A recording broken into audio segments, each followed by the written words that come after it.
오늘은 사순절 넷째 주일입니다. 다 함께 찬양하며 하나님께 예배드리시겠습니다.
나의 영혼이 잠잠히 하나님만 바라며 나의 구원이 그에게서 나오는도다. 아멘. 좋으신 아버지 하나님, 거룩한 주일을 기억하여 주님 앞에 나와 예배드리게 하시니 감사를 드립니다. 이 시간 성령으로 충만하게 하시고 믿음으로 드리는 예배 가운데 크신 은혜를 더하여 주시옵소서. 예수님의 이름으로 기도드립니다. 아멘.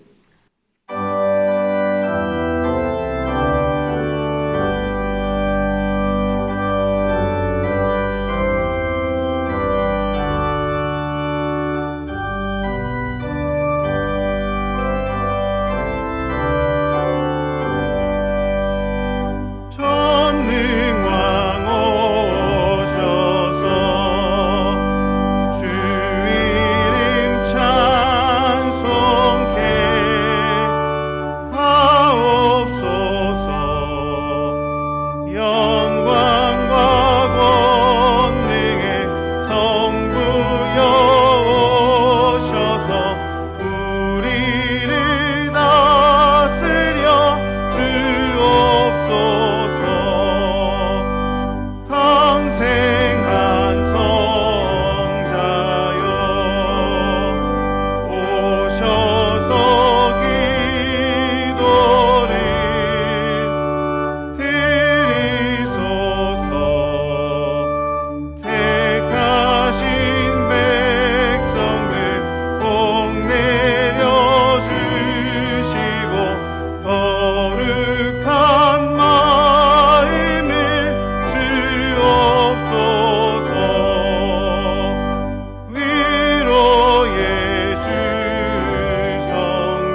나는 전능하신 아버지 하나님 천지의 창조주를 믿습니다. 나는 그의 유일하신 아들 우리 주 예수 그리스도를 믿습니다. 그는 성령으로 잉태되어 동정녀 마리아에게서 나시고 본디오 빌라도에게 고난을 받아 십자가에 못 박혀 죽으시고 장사된 지 사흘 만에 죽은 자 가운데서 다시 살아나셨으며 하늘에 오르시어 전능하신 아버지 하나님 우편에 앉아 계시다가 거기로부터 살아있는 자와 죽은 자를 심판하러 오십니다. 나는 성령을 믿으며 거룩한 공교회와 성도의 교제와 죄를 용서받는 것과 몸의 부활과 영생을 믿습니다. 아멘. 하나님 아버지 감사드립니다. 오늘도 거룩한 주일을 허락하여 주시고 매주일 예배 때마다 넘치는 은혜로 저희들의 마음을 깨끗게 씻어주시니 진심으로 감사를 드립니다. 아버지 하나님, 저희들의 마음속에는 싫은 감정과 탐욕이 가득 차 있습니다.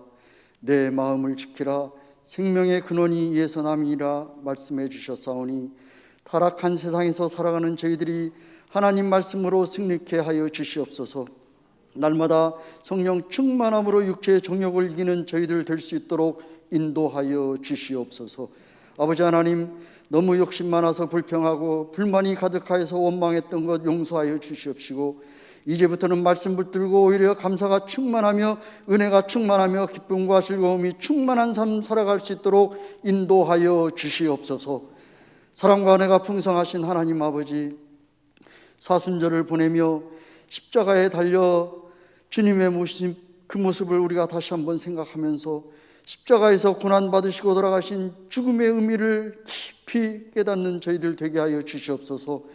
주님께서 보여주신 섬김과 희생의 삶이신 십자가, 그 거룩하신 그 크신 사랑과 은혜에 감사와 찬양을 드립니다. 주님 홀로 영광받아 주시옵소서. 하나님 말씀으로 생명을 살리는 기적의 역사가 일어나는 교회, 받은 사명으로 세상을 보다도 아름답게 가꾸는 주님의 몸된 강서교회가 되게 하여 주시옵소서.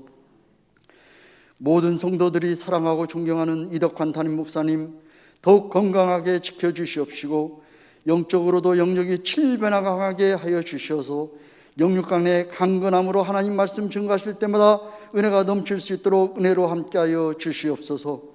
부목사님과 전도사님에게도 성령 충만함으로 함께하여 주시어서 담임 목사님을 도와 맡겨주신 주님의 일을 잘 감당하게 하여 주시옵소서.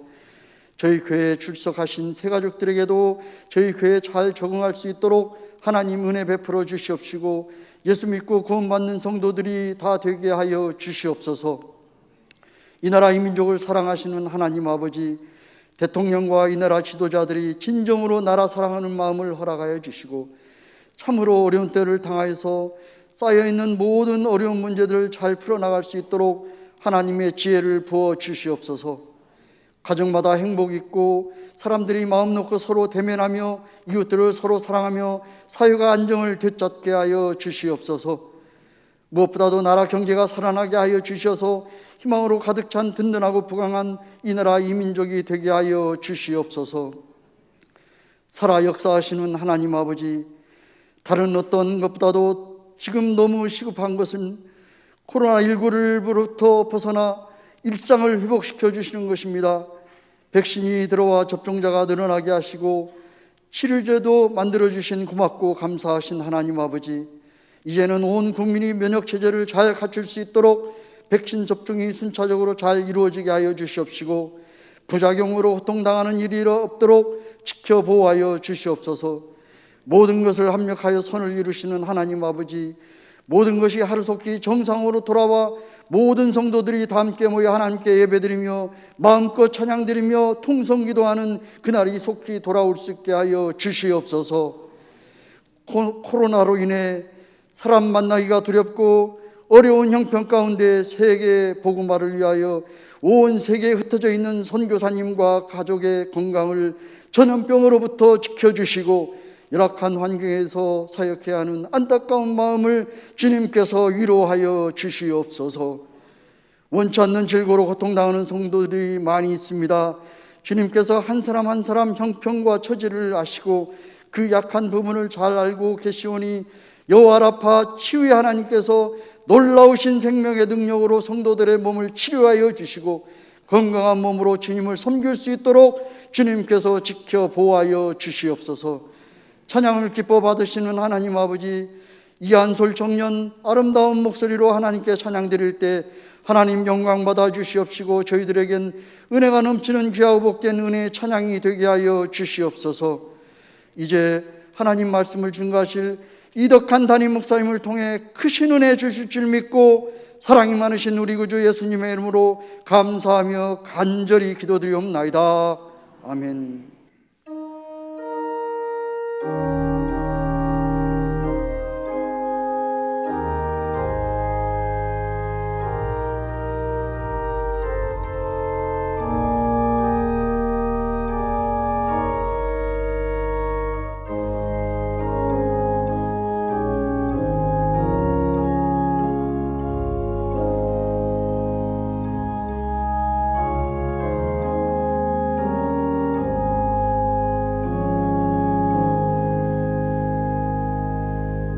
교회 소식을 말씀드리겠습니다. 오늘은 사순절 넷째 주일입니다. 주일 1, 2, 3부 예배는 대면 예배와 온라인 예배로 드립니다. 사순절 기도회 5주차가 온라인으로 진행됩니다. 4월 4일 토요일까지 주일을 제외한 매일 오전 11시에 유튜브 및 홈페이지에서 실시간 방송으로 진행됩니다. 녹화 후 매일 12시에 홈페이지에서 다시 참여하실 수 있습니다. 예수님의 고난과 부활의 소망을 묵상하며 사순절기로 보내시기 바랍니다. 알림입니다. 세례자 교육이 3부 예배 후 4층 상담실에서 있습니다. 온라인 교육도 진행 중입니다. 교우 소식입니다. 305구역 김재정 안수집사님, 김경화 권사님께서 손주돌 감사로 아름다운 화분을 헌물하셨습니다. 이사한 가정이 있습니다. 주보를 참조해 주시기 바랍니다. 결혼 소식입니다. 113구역 김수 성도님, 인현숙 집사님의 장남 동현군의 결혼식이 20일 토요일 오후 1시 파티 오나인 5층 채플홀에서 있습니다. 소천 소식입니다. 312구역 이준철 명예장로님께서 12일 금요일에 소천하셨습니다. 김정남 명예권사님의 남편이시고 삼특구역 이승재 장로님의 아버지 김성현 집사님의 시아버지가 되십니다. 하나님의 은혜 가운데 장례를 마쳤습니다. 이 가정을 위해 기도해 주시기 바랍니다.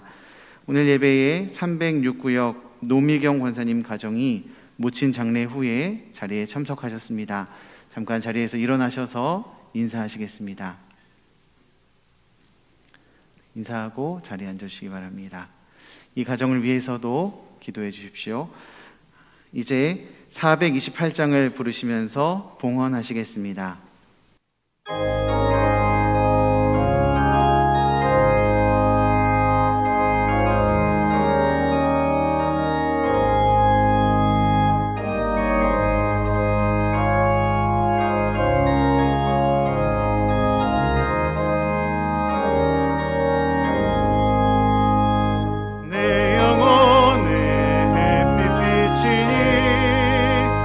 주 영광 찬란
우리를 구원하사 하나님의 자녀 삼아주시고 언제 어디서나 하나님의 밝은 얼굴을 우리에게 비춰주사 우리로 하여금 삶을 힘있게 살아갈 수 있도록 은혜 주시는 하나님의 사랑, 감사와 영광과 찬양을 올려드립니다.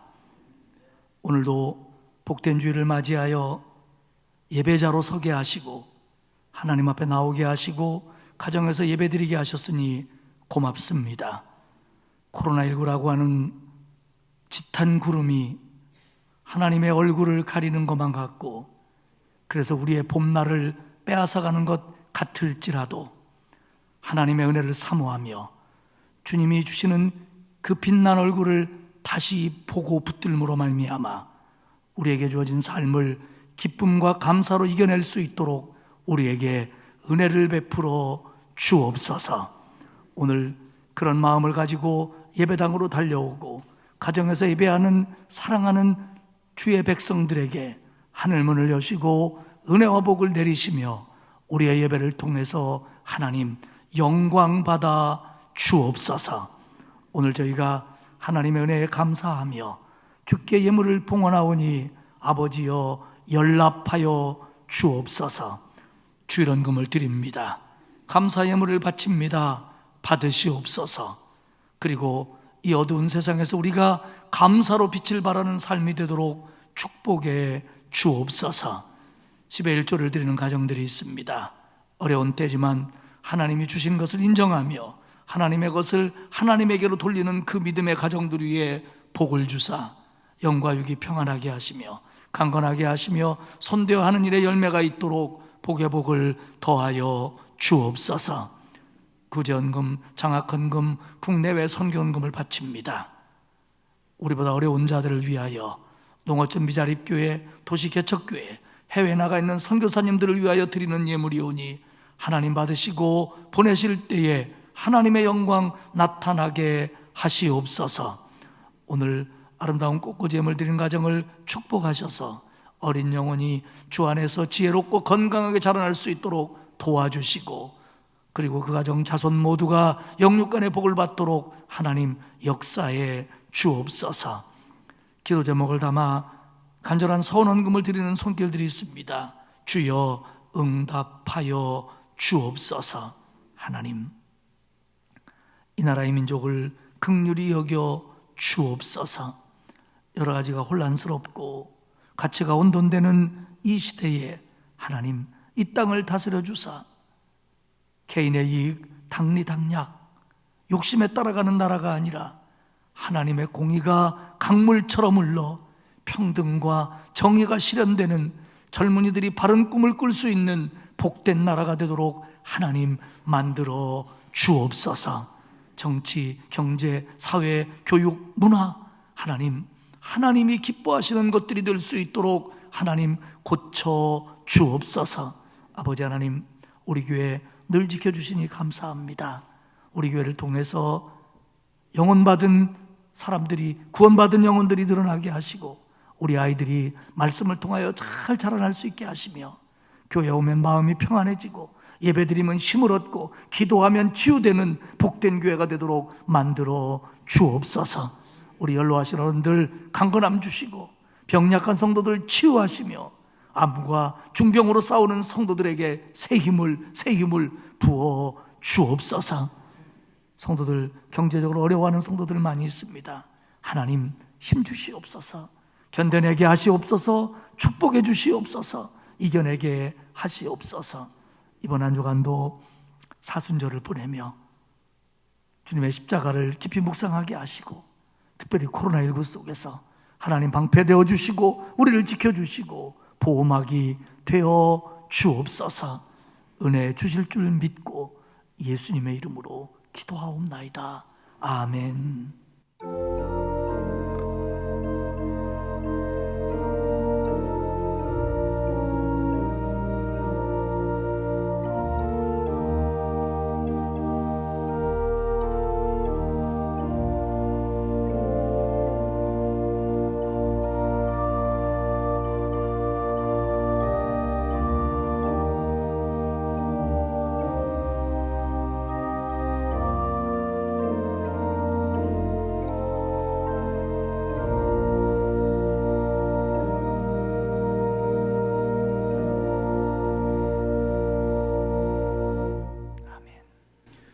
오늘 우리에게 주시는 하나님의 말씀은 시편 8편 1절에서 5절까지의 말씀입니다. 구약성경 808페이지입니다.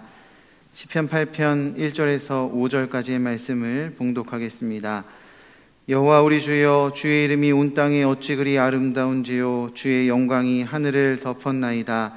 주의 대적으로 말미암아 어린아이들과 젖먹이들의 입으로 권능을 세우시며 이는 원수들과 보복자들을 잠잠하게 하려 하심이니이다.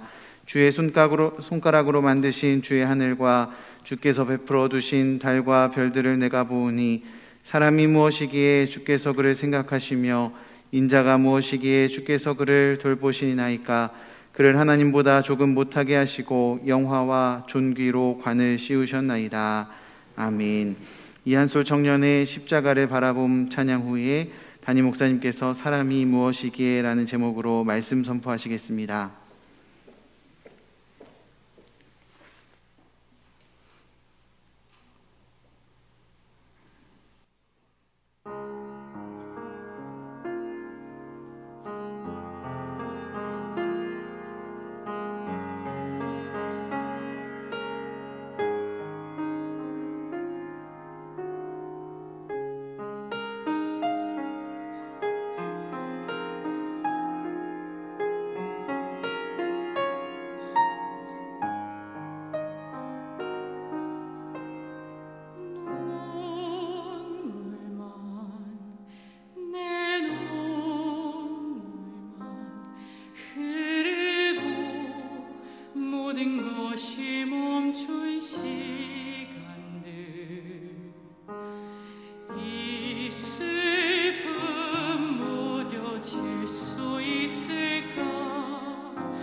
그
귀한 찬양 고맙습니다.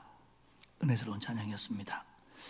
우리는 지금 사순절을 보내고 있습니다. 오늘이 사순절 네 번째 주일이고 이제 2주일만 지나면 사순절의 클라이막스인 고난주간이 시작됩니다. 사순절 기도회에 여러분들 계속 성실하게 참여해 주시기 바라고 남은 사순절 기간을 의미 있게 보내주시기를 바랍니다. 말씀을 더 가까이 하시고 기도하는 시간을 더 많이 가지시고 주님의 십자가를 깊이 묵상해서 주님이 원하시는 뜻을 순종하며 더 헌신할 것을 다짐하는 그런 성도들이 되시기를 바랍니다. 오늘 우리가 읽은 본문인 시편 8편은 다윗의 시편입니다. 우리 성경에 기록된 이 시편 8편의 부제를 보면 이렇게 쓰여 있습니다. 다윗의 시, 인도자를 따라 깃딧에 맞춘 노래. 이 부분은 정확하게 해석하는 데는 좀 어려움이 있습니다. 그러나 성서학자들은 이 깃딧을 기쁜 곡조라고 해석을 합니다. 그래서 이건 다윗의 시편인데 기쁜 곡조라고는 악곡에 맞춰서 부른 노래다, 이렇게 해석을 합니다. 어떤 이는 깃딧을 악기라고 생각합니다. 수금의 일종이라고. 그래서 기티르라고 하는 악기에 맞춘 노래다, 이렇게 해석을 하기도 합니다.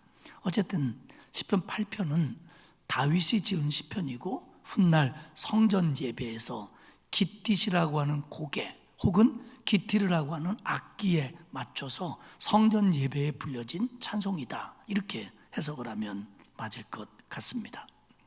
시편 8편은 내용의 분리상 찬양시입니다.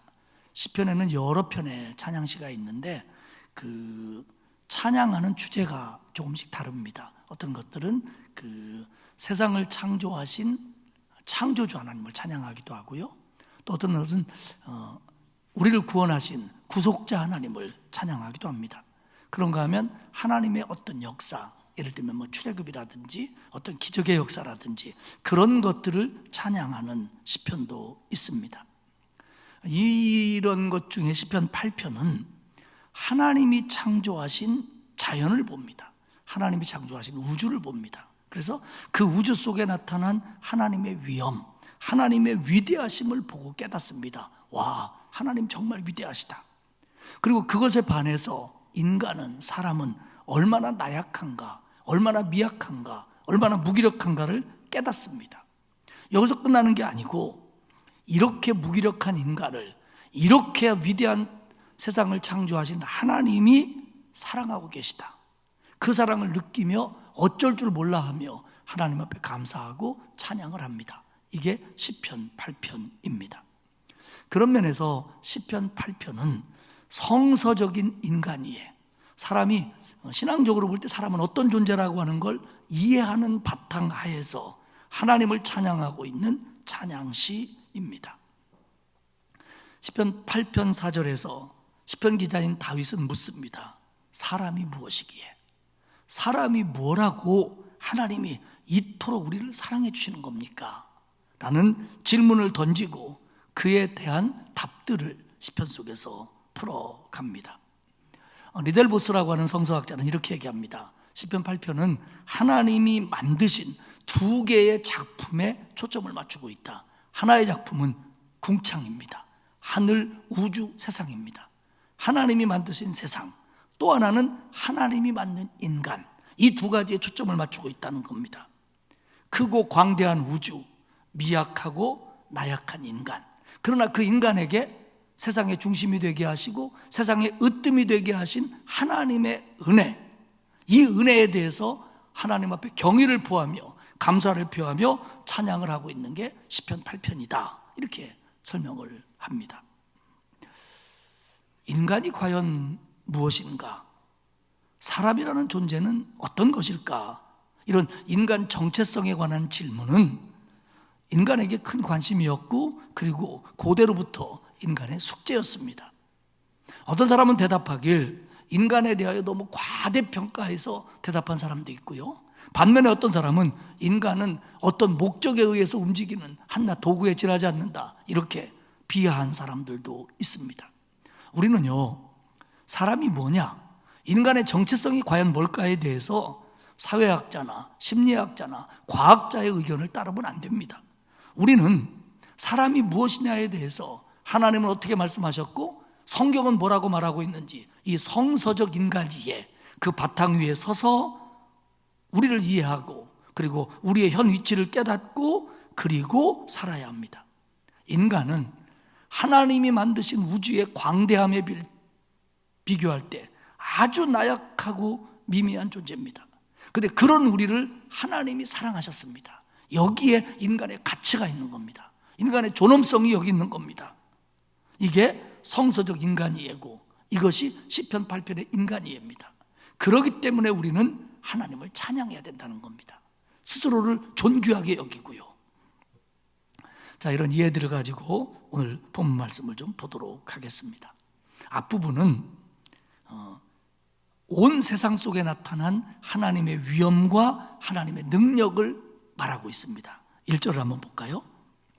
여호와 우리 주여 주의 이름이 온 땅에 어찌 그리 아름다운지요 주의 영광이 하늘을 덮었나이다. 오늘 시인은 다윗은 하나님을 이렇게 부릅니다. 여호와 우리 주여. 여기서 여호와는 야훼입니다. 그리고 우리 주여라고 번역한 이 단어는 아도네노, 아도나이의 복수형입니다. 그러면 여기서 야훼라고 하는 건 무슨 뜻이냐면 하나님, 여호와라고 번역했는데 스스로 계신 분입니다.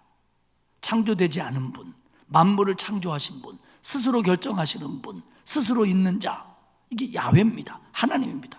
그리고 아도네누, 아도나이는 주님이라고 번역했는데 이거는 주인, 주관자, 창조자, 다스리는 분입니다. 그러니까 이 이름 속에 하나님의 속성과 하나님의 이름이 들어있습니다. 야훼, 여호와 우리 주여, 스스로 계시면서 세상을 창조하시고 우리를 다스리시는 나의 주인이신 하나님, 이게 뭐냐면 야훼 우리 주여, 여호와 우리 주여입니다. 즉 하나님의 이름은 하나님의 위엄이 들어있습니다. 하나님의 속성이 들어있습니다. 이런 겁니다. 담임 목사님, 그러면 우리 교인들은 다 압니다. 그 이름 속에 뭐가 들어있어요? 아, 목사 중에 대장. 그렇게 생각 안 하시는구나. 나만 그렇게 생각하시는구나. 여호와, 그럼 우리는 여호와라고 부르지만 그 말의 뜻을 아는 사람들은 여호와, 아, 스스로 계신 분, 우리 주님, 내 주님, 창조자, 다스리시는 분, 이렇게 부르는 겁니다. 그러니까 주의 이름이 온 땅에 어찌 그리 아름다운지요 라는 얘기는 주의 위엄과 주의 능력이 이 땅에 얼마나 아름다운지요, 그런 뜻입니다. 근데 여기서 아름답다고 하는 이 히브리어 말은 우리가 생각하는 예쁘다 아름답다가 아니고요, 바다나 산이나 대지나 나무가 광활하거나 매우 크거나 매우 높아서 입이 쩍 벌어지는 놀라움, 이 단어가 여기서 아름답다라고 번역을 했습니다.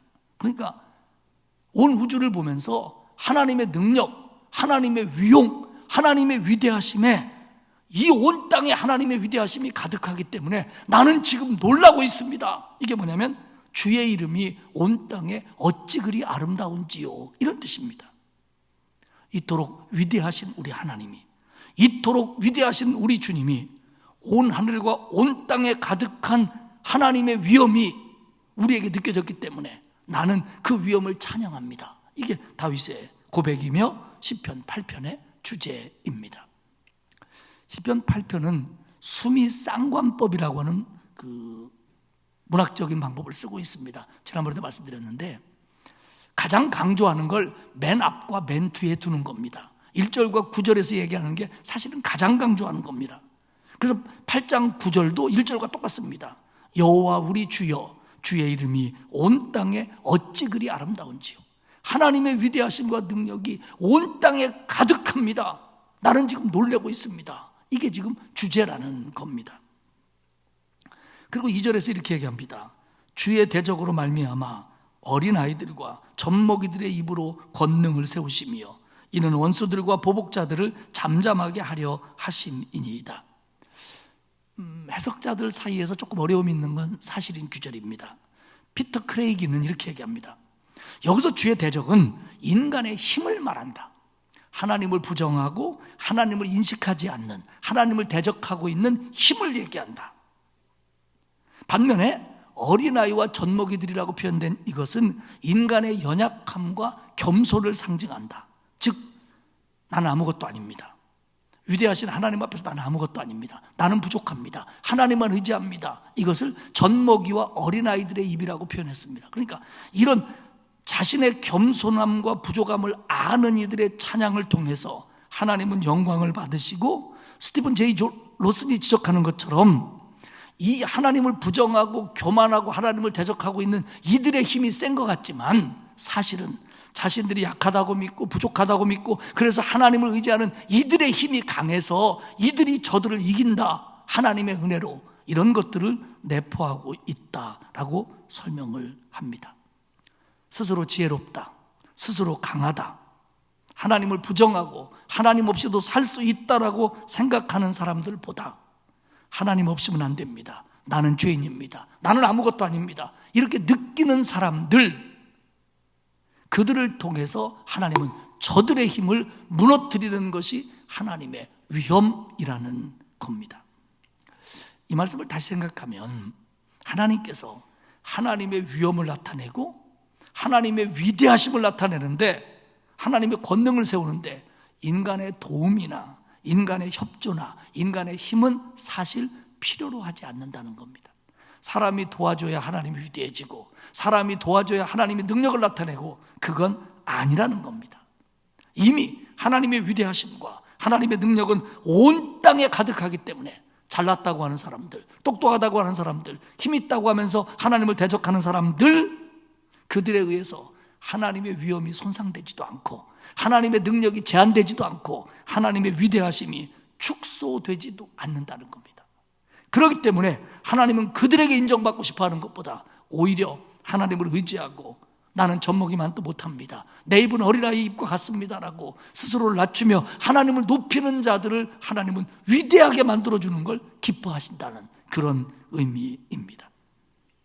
어쨌든 1, 2절의 얘기는 이 우주 속에 나타난 하나님의 위대하심, 하나님의 능력, 사람의 은혜에서 의해서 좌지우지 될 수 없는 그 하나님, 그 능력, 그거에 지금 놀라고 있습니다 라는 게 1절, 2절의 얘기입니다.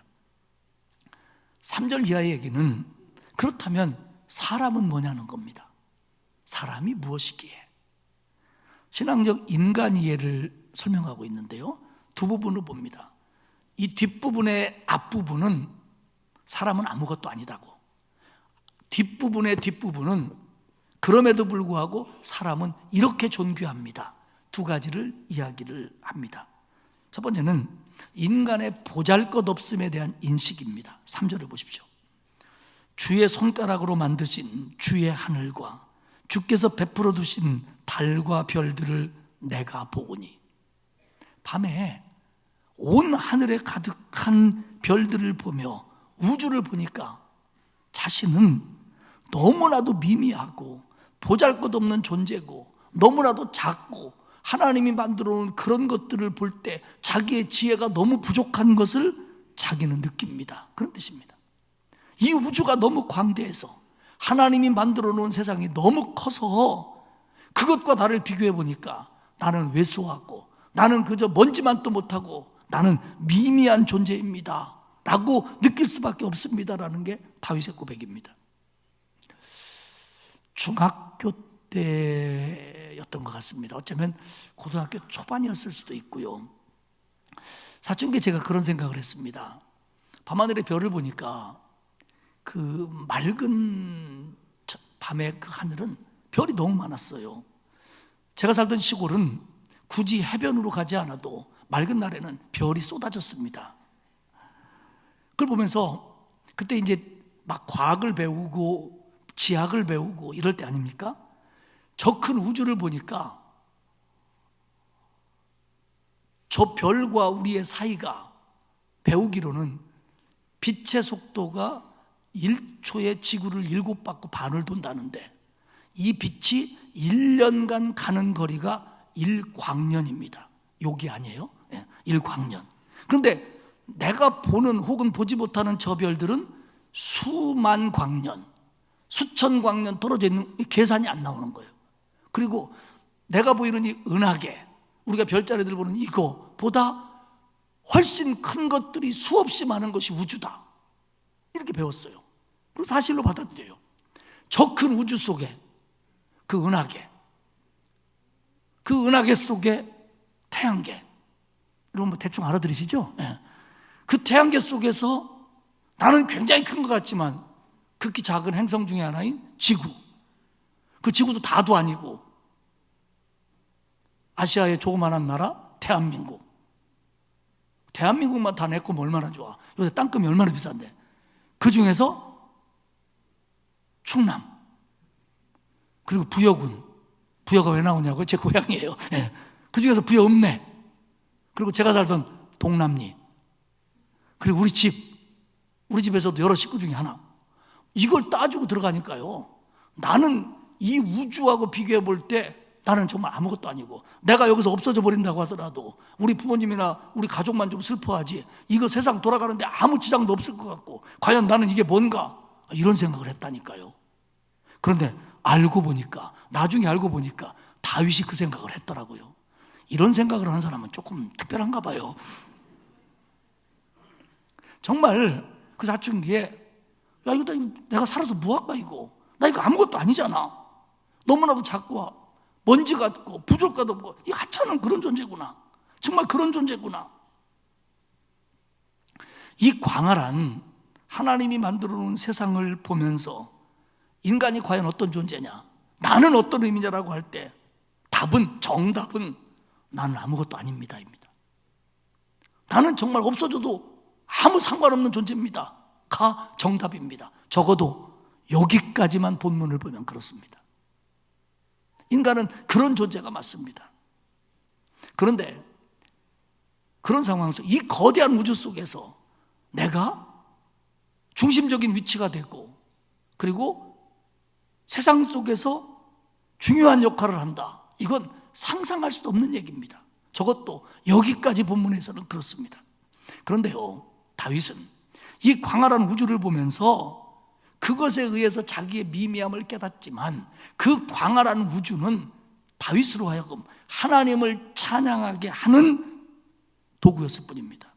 야, 이 우주, 이렇게 큰 우주, 그런데 이걸 만드신 하나님은 얼마나 크실까?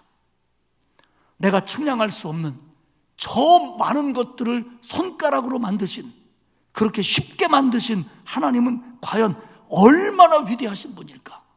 이렇게 다윗은 그 마음속에서 하나님에 대하여 놀라운 경이로움을 갖습니다. 뉴턴은 그런 얘기를 했습니다. 천문학자로서 불경건한 자가 있다면 그 사람은 미친 사람이다. 나는 하늘을 바라볼 때 무릎을 꿇며 하나님께 경배했다. 그렇게 그는 말했습니다. 천문학자 케플러는 이런 얘기를 합니다. 하나님은 창조를 통해서 내게 놀라움과 기쁨을 주셨다. 그러니까 제대로 아는 과학자들은 자기들이 헤아릴 수 없는 것들 때문에 하나님의 놀라움에 대해서 무릎을 꿇게 된다는 겁니다. 오늘 다윗도 마찬가지입니다. 이 위대하신 하나님, 이 거대한 세상, 이걸 만드신 하나님 찬양합니다. 그 속에서 나는 아무것도 아닙니다. 나는 미미한 존재입니다. 나 같은 건 아무것도 아닙니다. 이런 인간이해를 하고 있습니다. 두 번째 인간이해는 그렇게 인간이 아무것도 아니지만 인간의 진정한 존귀함이 어디 있느냐에 대한 해답입니다. 4절입니다. 사람이 무엇이기에 주께서 그를 생각하시며 인자가 무엇이기에 주께서 그를 돌보시나이까. 이렇게 위대하신 우주를 창조하시고 이끌어가신 하나님이 도대체 내가 뭐라고, 인간이 뭐라고 나같이 미미한 인간을 생각해 주시고 돌아봐 주시는 겁니까?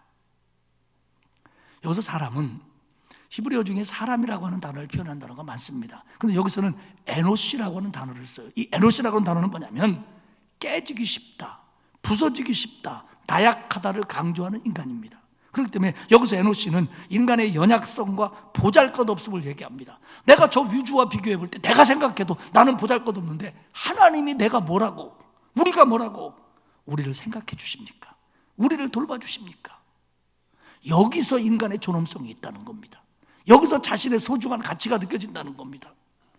이 광활한 우주, 이 하나님의 위대함과 비교해 볼 때 아무것도 아닌 먼지만도 못한, 없어져도 아무 지장도 없는 나 같은 것을 하나님이 사랑해 주시니, 하나님이 나를 돌보아 주시니, 이거야말로 정말 위대하신 하나님의 사랑입니다.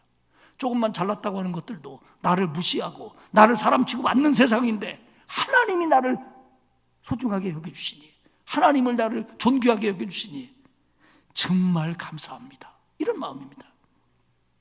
사랑하는 여러분, 우리의 존엄성은, 나의 소중한 가치는 나같이 비천하고 부족한 사람들에게 부여하신 하나님의 존귀함 때문입니다. 5절을 봅시죠. 그를, 사람을 하나님보다 조금 못하게 하시고 영화와 존귀로 관을 씌우셨나이다. 인간을 하나님보다 조금 못하게 하시고, 여러분 이 얘기를 들을 때 마음이 편하십니까? 내가, 인간이 하나님보다 조금 못하다, 설마, 아니 우리가 어떻게 하나님보다 조금 못하다고 표현할 수 있을까? 이게 왠지 나한테 어울리지 않는 표현인 것 같고 나는 그 말을 감당할 만한 자격이 없는 것 같다, 이런 고민이 듭니다. 그런데 이 고민은 우리들만의 고민이 아니라 성서학자들도 똑같이 고민했습니다. 여기서 하나님보다 사람을 조금 못하게 하시고 라고 하는 여기서의 하나님이라고 번역된 단어는 히브리어 엘로힘입니다. 히브리어 엘로힘은 구약성경에서 여호와라고 번역된 야훼, 야훼라는 단어 여호와라고 번역하고 가끔 하나님이라고 번역하는데, 이 야훼와 더불어서 하나님이라고 번역된 이 엘로힘이라고 하는 단어는 구약성경에서 하나님의 이름으로 가장 많이 나온 단어입니다. 그런데 여기서 나를 엘로힘보다 조금 못하게 하시고입니다. 그렇기 때문에 하나님이라고 번역하는 게 맞아요. 그런데 성서학자들은 이걸 하나님이라고 번역할 수가 없었습니다. 과연 우리가 그런 존재가 될 수 있었을까? 그래가지고요, 우리가 현재 쓰고 있는 성경이 개역 개정판입니다. 이 개역 개정판에서는 하나님이라고 번역했습니다. 그런데 우리가 얼마 전까지 쓰던 개역 성경에서는 하나님이라는 단어를 못 썼어요. 우리를 천사보다 조금 못하게 하시고, 왜냐하면 이 엘로힘이라는 단어 가운데 천사라는 뜻이 이만큼 들어있거든요. 천사라고 번역했습니다. 구약 성경을 아람어로 번역한 탈굼도 그렇고, 구약 성경의 헬라어 역본인 70인 역도 그렇고, 그리고 구약 성경의 라틴어 역본인 벌게이트 역본도 그렇고 모두 다 하나님이라는 말을 못 썼습니다.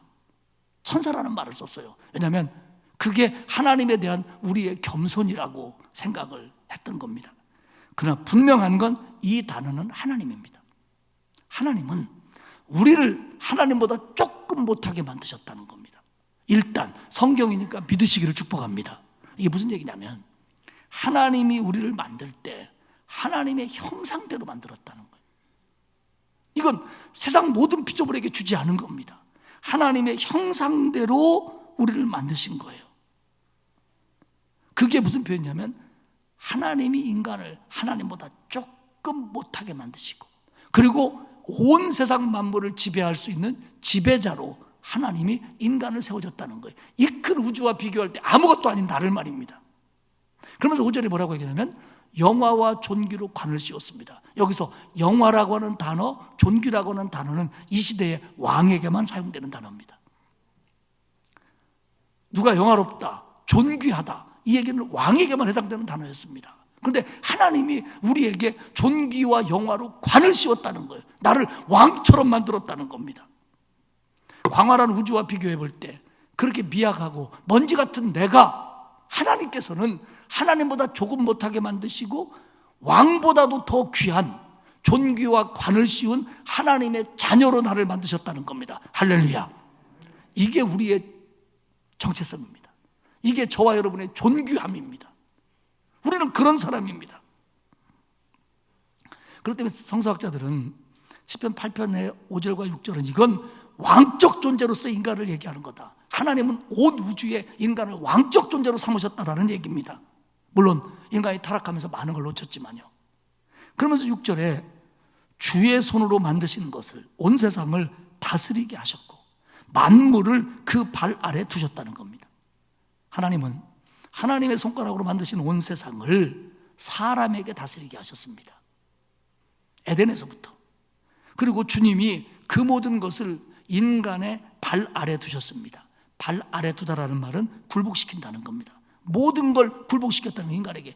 그렇게 큰 우주를, 온 세상을, 인간이 세상의 왕이라는 겁니다. 하나님 때문에. 이게 하나님이 인간에게 준 진정한 가치입니다. 그렇게 사랑하셨습니다. 그렇게 귀하게 여기셨습니다.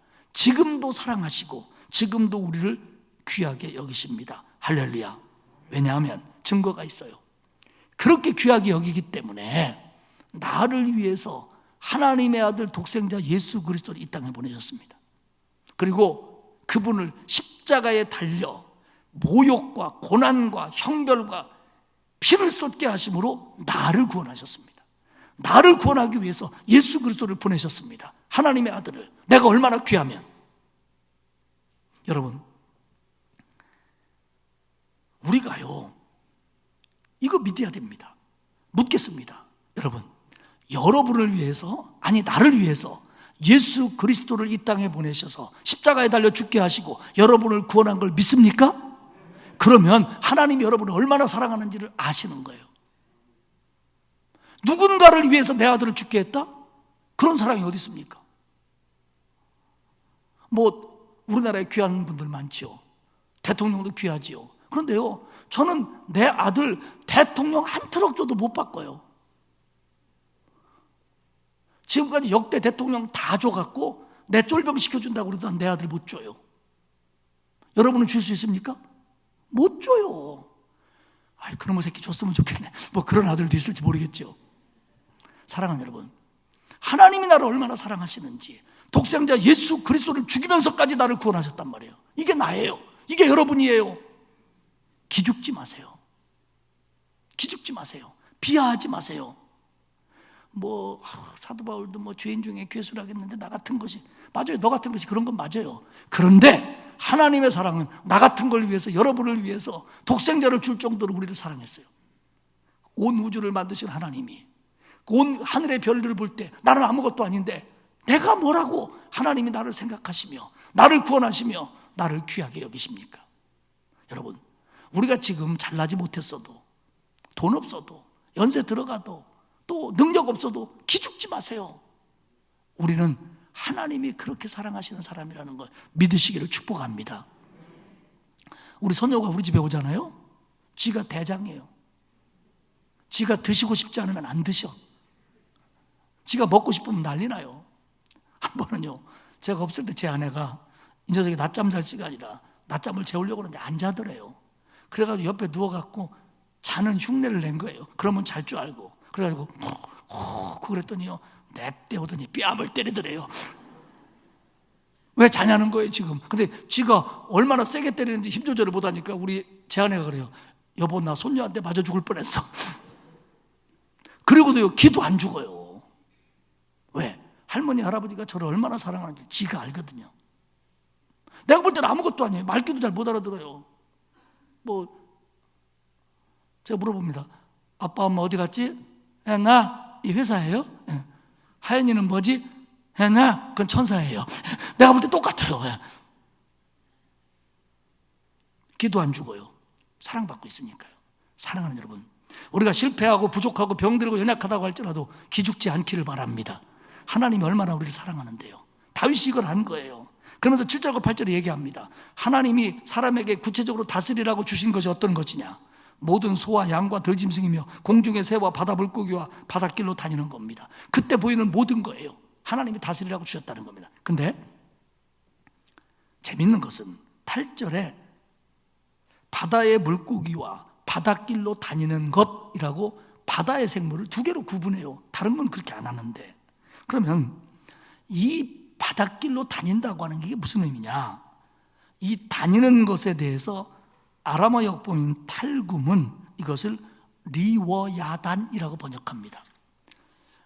그렇게 번역한 성경들이 있어요. 리워야단은 뭐냐면 전설 속에 바다에 살고 있는 괴물을 말합니다. 이 해석은 두 가지로 갈립니다. 하나는 이렇게 연약한 인간이 그렇게 그들이 전설처럼 여기는 바다의 괴물도 이길 수 있는 힘을 하나님이 주신 거다라는 게 첫 번째 해석이고요.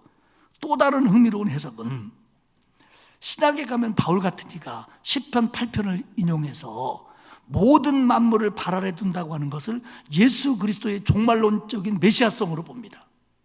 리워야단, 다른 데서는 용이라고 번역하고요, 이것은 사탄을 상징합니다. 그렇기 때문에 오늘 우리가 세상을 살면서 하나님이 왕 같은 존재로 만드시고 세상을 다스릴 수 있게 창조했지만 우리는 죄로 인해서 이런 것들을 잃어버렸고, 지금도 물론 우리가 하나님 앞에 그런 사랑을 받고 있는 자부심을 가지고 살아야 되지만 현실적으로 그렇게 못할 때가 있다는 거죠. 그러나 우리 주님 다시 오시는 날 리워야단 같은 사탄도 주님의 발 아래 무릎 꿇게 될 것이며, 그때 우리는 주님과 함께 서서 그들을 발 아래 두르며 왕노릇할 거라는 겁니다. 이게 천국입니다. 할렐루야. 그런데 우리는 이걸 바라보기 때문에 지금도 내가 귀한 존재예요. 온 우주에서 하나님이 가장 으뜸으로 여긴 존재가 나예요. 그래서 나를 위해서 예수 그리스도를 보내주신 거예요.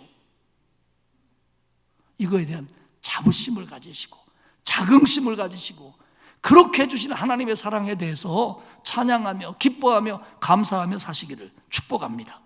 그래서 마지막에 다시 찬양합니다. 9절에 여호와 우리 주여, 주의 이름이, 주의 위엄이, 주의 위대하심이 온 땅에 어찌 그리 아름다운지요, 어찌 그리 가득한지요. 설교를 맺겠습니다. 사람이 무엇이냐라고 하는 성서적 인간 이해는, 인간은 하나님이 창조한 것들과 비교해 볼 때 보잘것없이 미미한 존재라는 겁니다. 그럼에도 불구하고 사람은 하나님의 창조의 역사 속에서 하나님의 특별한 사랑을 받고 있다는 겁니다. 하나님이 형상대로 만드시고 영화와 존귀로 관을 씌워주시고 만물을 다스리게 하시고 나를 구원하시고 나를 생각해 주시는 존재가 납니다. 그렇기 때문에 우리는 이 사랑을 알고 감사하며 찬양해야 된다. 오늘 이것이 시편 8편의 다윗의 마음입니다. 갈릴레오 갈릴레이는 이런 얘기를 했습니다. 하나님께서는 인간에게 두 권의 책을 주셨는데 하나는 자연이고 하나는 하나님의 말씀 성경이다. 무슨 얘기냐면, 하나님께서 사람에게 두 권의 책을 주셔서 이 자연을 통해서도 하나님을 알아갈 수 있다는 겁니다. 계시라는 말은 정확하게 해석하면 하나님이 하나님의 뜻을 인간에게 알게 해주는 게 계시입니다. 앞으로 뭐가 생길 거다 점치는 게 계시가 아니고, 그러면 신학에서 계시는 두 개로 나눕니다. 자연 계시와 특별 계시입니다. 자연 계시는 뭐냐면 그냥 우리가 살면서 이 자연 속에서 하나님의 뜻과 하나님의 위대하심을 발견할 수 있는 거, 그렇게 하나님을 드러내는 거, 이걸 자연 계시라고 합니다. 그래서 이건 일반적이라고 해서 일반 계시라고도 합니다. 이 자연이 오늘 다윗이 느끼는 것처럼 하나님을 느낄 수 있는 계시라는 겁니다. 그럼 특별 계시는 뭐냐? 하나님의 뜻을 구체적으로 꼭꼭 꼽아주는 겁니다. 이 땅에 오신 예수 그리스도를 통한 말씀, 오늘에게 우리는 성경 말씀입니다. 성경 말씀은 자연 속에서 느낄 수 있는 하나님에 대해서 그대로 꼭꼭 집어줘서 알게 해주는 계시가 성경입니다. 그렇기 때문에 이 두 가지가 하나님이 우리에게 주신 책이다. 갈릴레이가 그런 얘기를 했습니다. 다윗은요, 시편 8편 속에서 하나님이 만든 자연을 보면서 하나님을 느낍니다. 하나님의 위대하심을 느낍니다. 그러면서 나약한 자신을 발견합니다. 그리고 이런 과정에서 하나님이 주시는 감동을 통해서 자신의 존엄성을 깨닫습니다. 인간이 얼마나 위대한 존재인지를 압니다. 하나님의 사랑을 느낍니다. 그래서 그는 목을 높여 하나님을 찬양합니다. 사랑하는 여러분, 저와 여러분은 존귀한 존재입니다.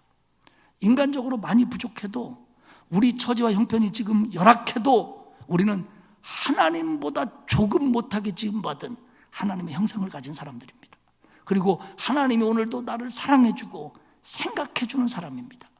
영화와 존귀로 관씌워준 세상의 왕보다 귀한 하나님의 자녀입니다. 독생자 예수 그리스도를 주시기까지 사랑해주신 하나님의 진한 사랑, 찐 애를 받고 있는 사람들이 우리입니다. 자긍심을 가지십시오. 그리고 스스로 귀하게 여기십시오. 그리고 감사로 하나님께 찬양하십시오. 그리고 이것이 내 삶 속에서 구체화되려면요, 내가 그 사랑을 믿고 알고 그 사랑을 받은 자답게 사는 겁니다. 하나님의 귀한 존재가 귀하지 못한 사람처럼 살고 하나님의 소중한 사람들이 개떡같이 살면 안 됩니다. 정말 내가 부족하지만 나는 하나님의 귀한 사랑을 받는 사람답게 살아야지, 이렇게 살아가는 거, 이게 우리가 할 일입니다. 그런 과정 속에서 하나님께 감사하며 순종하며 찬양해야 됩니다. 그러면 내 삶은 훨씬 존귀해집니다. 하나님 앞에 서는 날 네가 내 뜻대로 살았다라고 칭찬하실 겁니다. 그런 저와 여러분이 되시기를 주님의 이름으로 축복합니다. 하나님 고맙습니다. 온 세상 우주 만물을 손가락으로 지으신 하나님의 위대함을 찬양합니다. 온 우주와 비교해 볼 때 나는 정말 미미하고 존재감이 없고 먼지 같은 그런 존재임을 고백하면서 그런 나를 사랑해 주신, 그런 나를 권고해 주신, 그런 나를 위하여 독생자 예수 그리스도를 보내주신 하나님의 은혜와 사랑 진심으로 감사를 드립니다. 하나님, 부족한 종과 우리 모든 성도들이 이 일에 자긍심을 갖게 하시고 자부심을 갖게 하시고 찬양하며 감사하며 하나님의 자녀답게 살아갈 수 있도록 힘을 주옵소서. 감사드리며 예수님의 이름으로 기도합니다. 아멘. 찬송가 79장 1절하고 마지막 절을 부르겠습니다.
이제는 나를 구원하신 우리 주님 예수 그리스도의 은혜와 하나님 아버지의 넓고 크신 사랑하심과 성령님의 감화 감동 위로 교통하시는 역사가 하나님이 만들어 온 세상을 보며 나의 연약함과 나의 미미함을 깨닫기에 나 같은 죄인을 구원하시고 사랑하시는 그 하나님의 은혜에 감격하며 더 감사하며 찬양하며 하나님의 자녀답게 살 것을 다짐하는 온 성도들 머리머리 위에와 그 가정과 자녀들 위에와 그리고 일터 위에 그리고 우리 교회 이 나라 위에 이제로부터 영원토록 함께하옵시기를 간절히 축원하옵나이다. 아멘.